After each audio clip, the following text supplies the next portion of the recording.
Couple of months ago, I got a new camera. Actually, it was a birthday present from my delightful wife.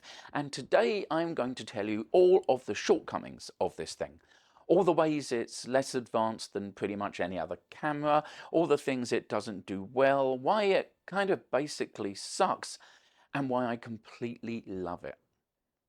So, this is the Fuji Instax Mini Evo, a camera with too many words in its name, but that is just the first of its failings. It's got a fixed lens, 28mm at f2, and that's all it will ever have. It's got a 5 megapixel sensor, so state of the art for a phone camera in 2004. There's no zoom, no hot shoe, and you can't shoot video. It's pretty useless in low light, and the screen on the back that you have to use to compose your shots is shiny and reflects pretty much everything, so it's not the easiest thing to use in daylight either. It feels cheap and light and plasticky. I mean, you wouldn't want to drop any camera, but it feels like this one would splinter into a million pieces if you just took a photo of the ground. Oh, and worst of all, you have to buy film for it. Sorry, I mean best of all, because this camera has a very cool trick up its sleeve. Okay, so here's the thing. All those reasons I just listed about why this camera isn't very good, ignore them. None of them are important. This camera is, in its own way, very good. It's a beautiful object. It looks like an old camera but drawn by a child, and I mean that in a good way.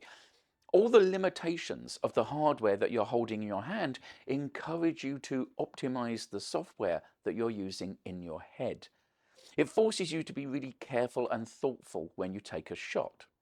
It has 10 lens effects and 10 filters that you can apply, and you can select them before you take the photo so you can see what it will look like, which is cool. These kind of gimmick filters aren't usually worth bothering with. I used to have a Hulk Hogan branded instant camera which inserted Mr. Hogan into the corner of every picture you took, really pandering to the huge market of people who want all their photographs to be slightly more steroidy and racist. But anyway, with the Instax, the filters and lens effects are pretty usable, and I've found they really help tickle my creativity. Oh, and the monochrome filter is just gorgeous. But this isn't an instant camera. It's a hybrid.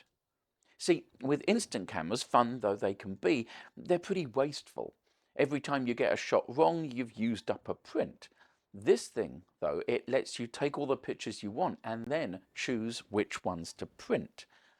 And when you do pull that print lever and the mathematical digital image becomes blooming chemical colors on a neat little business card sized rectangle, oh boy, magical. For the last few weeks, I've thrown the camera in my backpack as I've been on tour, and I've been really enjoying taking a photo of someone and then printing out a copy to give to them. People's eyes light up. Despite being a performer, I'm a shy autistic boy, and interacting with the world with a camera between me and it has always felt soothing. And I love how this camera has given me a way to, in the moment, give someone a tangible object that shows them how I see them. So, long story short, for me, this thing has made my photography a little bit more social, a little bit less shy, and a little bit more fun. And those feel like good things, right? Thanks for watching. Blah, blah, blah, blah. Like, subscribe, leave a comment, check out my other videos and my Patreon, blah, blah, etc. Hope you're doing all right. I'll see you next time.